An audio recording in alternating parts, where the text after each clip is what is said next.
dinudulog nyo sa Panginoon? Dinudulog na nyo sa Panginoon na hindi makakabuti sa inyo? Hindi po niya ibinibigay ang isang bagay na hindi makakabuti sa atin. Kapag meron pong kinuha na isang bagay ang Panginoon sa buhay natin, pinapalitan po niya to ng the best para sa atin. Bakit? Hallelujah. Upang ang plano niya sa buhay, so that His plan to all of us will be fulfilled according to His will. Amen po? James chapter 4, chapter 5, verse 4 to 15, sinasabi po dito, is anyone among you sick? Let them call the elders of the church to pray over them and anoint them with oil in the name of the Lord. Yung pong ating mga leaders, yung bishop, pastors, mga ministry, mga life group leader, ito po ay hindi inilagay dahil gusto nila. Sila po ay inilagay ng Panginoon, inilagay ni bishop dahil ginamit si bishop, ginamit ang pastor nyo upang ilagay sila, upang mamuno, upang mag-lead sa isang life group.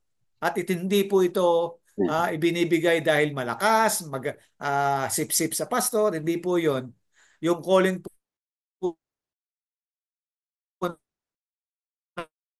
na meron tayo ay nanggagaling quiet time, sa mga pastor's time, sa pagdarasal po namin. Minsan, alas 3 ng madaling araw, magigising ka, may mensahe ang Panginoon sa buhay mo. Alam po ng Panginoon kapag malalim na po tayo sa Panginoon, nadidinig po natin ang pangungusap ng Holy Spirit. Nararamdaman po natin, nadidiscern natin, paano ba hindi magiging maganda ang bawat araw mo, ang bawat umaga mo? Kung sa umaga pa lang na pagising mo, gaya ng ginagawa namin, alas 5 ng umaga, ang Lord na ang inaawitan namin, dinadasalan, pinag-aaralan ng kanyang banal na salita. Paano po ba gagalaw ang gawa ng kaaway sa buhay ng bawat isa?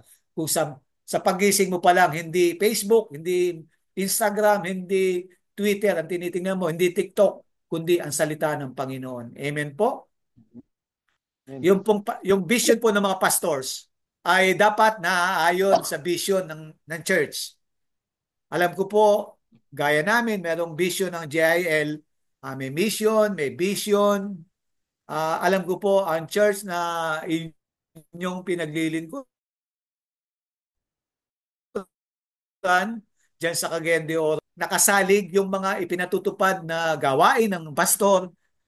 Dito po niya sinasabuhay, naka-align po ito do sa vision ng church to be fishers of men, to evangelize the world, to spread the word of God, di po ba? At siya po yung nag-execute, siya yung binigyan ng karapatan ng Panginoon na mamuno, na maging ating pastol ng kanyang mga angkan. At kaya po kapag may nawawala, gaya ng Panginoon, kapag nawala ang kanyang isang tupa, iniiwanan niya yung 99 na tupa niya upang hanapin yung isang nawawalan tupa. Amen po. Napakagandang regalo sa atin ng Panginoon. Kung sakali pong mag-end tayo at mag-time out, next session, kung pwede pa ako, itutuloy ko yung katuruan, Bishop. Okay po? Sinasabi po dito sa slide na to, the Holy Spirit always speak in unison to the church. Ano po ba yung unison? Union, pakikipag-isa. Yung pong banal na espiritu na ating tinatawag sa pagsisimula ng service, sa pagsisimula ng healing, ng anniversary, ng life group, ng prayer meeting, ng Bible study. Siya po yung ating kakampi, kaagapay, katulong upang magampanan natin ang lahat ng mga layunin, ang mission natin sa church, ang vision ng church para sa pagpapalaganap ng salita ng Panginoon. Ang Holy Spirit po, tandaan nyo, kasama natin lagi sa buhay natin. May kanya-kanya po tayong karapatan bilang anak ng Panginoon na binigay sa mga alagad na power ng Holy Spirit 2,000 years ago. Ito pa rin po yung Holy Spirit na kasama natin sa buhay natin ngayong mga panahon na to. Nakakalungkot lang na ang bansa natin ay puno ng korupsyon, puno ng kasinungalingan, puno ng kayabangan, nakakalungkot po. Hindi sila nakakainggit, yung mga mayayaman, dahil sa paggawa ng mga masasama. Nakakaawa po sila. Nasa end times na po tayo. Kailangan po double time na tayo sa buhay natin. Tandaan po nyo to, lagi ko sinishare sa church, yung pagpapala ng Panginoon, ibinibigay niya kahit isa lang ang nananampalataya sa sambahayan. Bago ka maglinis ng ibang bakuran, linisin mo muna ang sarili mong bakuran. Pero po yung salvation ng bawat isa, tandaan po nyo, may kanya-kanya tayong pangalan sa aklat ng buhay sa langit. Lahat po tayo magsusulit. Hindi package deal ang salvation. Hindi po porke ligtas ang magulang, ang tatay, ang nanay, ligtas din ang mga anak. Hindi po. Dapat ang mga anak nyo, ang mga kapatid nyo, ang pamilya nyo, kung maaari, makakilala. Hindi pala kung maaari, dapat makakilala sa Panginoon.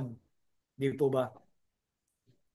Ang kwento po ni Lazarus nung namatay sila, no? Nung mayaman na yung mayaman nasa impyerno, si Lazarus ay nasa kay Haring Abraham. Di po ba? Ang sabi ng mayaman na nasa dagat-dagatang apoy, ang mga Abraham, baka po pwedeng pabalikin mo si Lazarus doon sa tahanan namin. Kasi po yung 5 kapatid ko na buhay pa ngayon, sigurado po dito din sila pupunta sa dagat-dagatang apoy. Kailangan po maligtas. Pero hindi po, hindi pwedeng bumalik pa yung mga patay para iligtas yung mga buhay. Dapat po yung buhay ang magligtas sa mga buhay. Tandaan po natin, bago tayo maglinis ng bakuran ng iba, bago tayo humayo sa mga barangay, pilitin po natin, gawin natin ang mga bagay upang ang pamilya mismo natin, mga anak natin, mga kapatid natin, magulang natin, ay makonvert, ay makilala ang Panginoon, yung magkaroon sila ng relasyon sa Panginoon, na tanging ang Diyos lang, ang daan, Water. ang katotohanan at ang buhay, walang makakarating sa Ama. No one comes to the Father except through me, ang sabi ni Lord.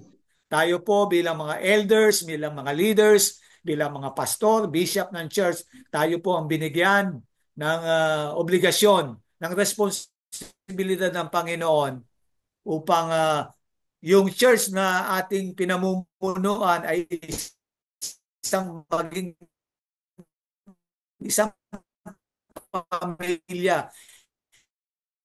Hindi po ito katabi ng mga miyembro ng church ay ligtas.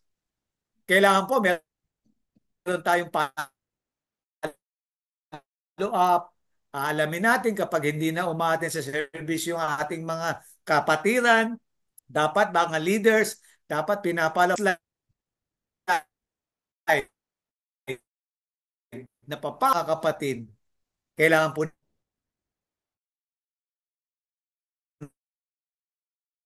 natin silang puntahan. Kasi po kilala na nila yung Panginoon eh. Kaya nila sa Panginoon. Ang church po ay tinatawag natin ang mga namumuno na pastor. Hindi po ito isang na pastor lang yung gumagawa. Pastor lang yung gumaganap lahat. Dapat po lahat tayo bilang pamilya ng Panginoon ay gumaganap. Merong nagpapaawit, may nananalangin, intercessors, merong nagpapatotoo, merong nagsasayaw, merong gumaganap ng ng evangelism, may gumaganap ng to disciples to God. Di po ba? Ang kanilang pinaka crying motto ay to God be the glory, to God at saka to disciples men. Yun po yung kanilang ano. Dito po sa amin sa JIL, ang ano po ni Brother Eddie, dahil siya ay ano namin sa Sibak, ni Brother Bishop Eddie Villanueva, para sa Diyos, para sa bayan. Amen po. Kung ang lahat po ng ating manunungkulan sa bayan ay may takot sa Diyos, may tapat na puso, malinis na puso ng paglilingkod, palagay ko po yung Pilipinas makakabalik sa number 1. Kasi po, yung nasa mundo natin ngayon, nakakaawa, nakakatakot. Sabi ko nga po sa mga anak ko, may mga anak po ako nasa ibang bansa eh. Sabi ko, kung may pagkakataon kayo maging citizen ng ibang bansa, masaya po ang Pilipinas eh. Mahal natin ang Pilipinas, pero nakakalungkot po. Senior citizen na po ako, 66 na. Mawawala ako sa mundo, hindi ko pa rin nakikita mga Pilipino. Pilipino, walang disiplina,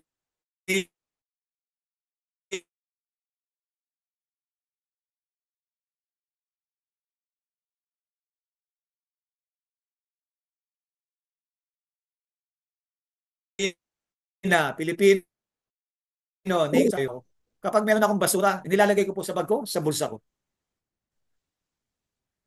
Nakakalungkot po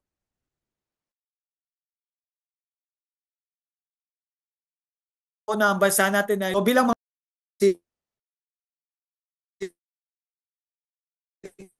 napapagod ng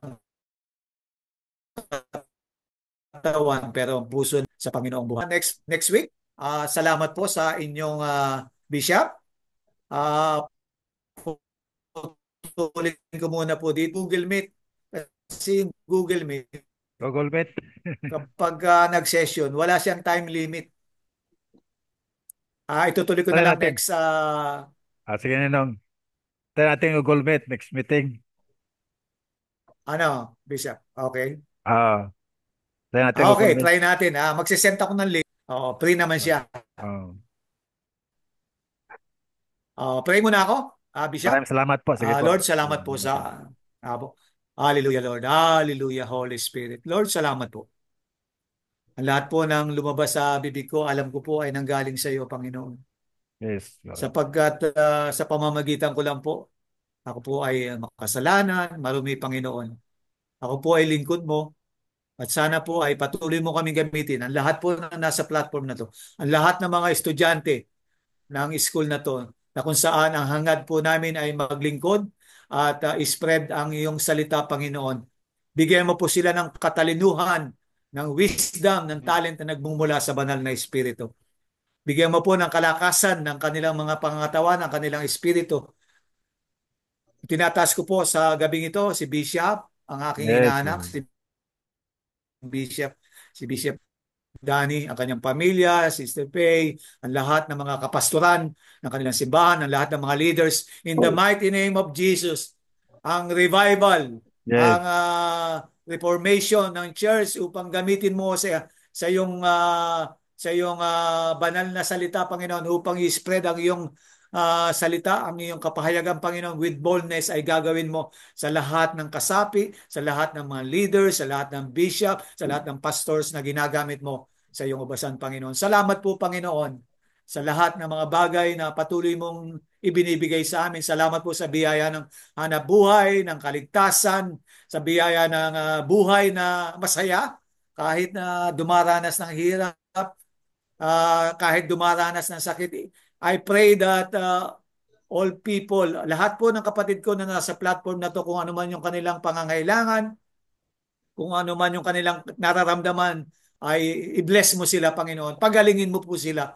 Alam ko pong walang imposible sa iyo, Panginoon, na alam po namin ang aming pinaglilingkuran ay isang Diyos na buhay. Salamat po, God. Ang lahat po ng papuri ay babalik namin sa iyo in Jesus' mighty name. Amen and amen. Amen, Salamat po. amen. Maraming Amen. salamat, Ninong, sa pagtuturo, the first session. Maraming salamat sa iyo. Kaya na, Salamat po. aabot tayo ng 18. Wala yung iba, yung taga Cotabato. Ayun. So, hoping next meeting, no, maayos yung Opo. natin. Maayos yung signal natin kasi para Salamat po. noon. So, maraming salamat po sa Opo. bawat isa sa atin. Uh, God Natin bless yung Google everyone. Meet, Ah, Bishop. ah, ay, Pagkatapos kung pwede sana Sunday night, kung pwede sila.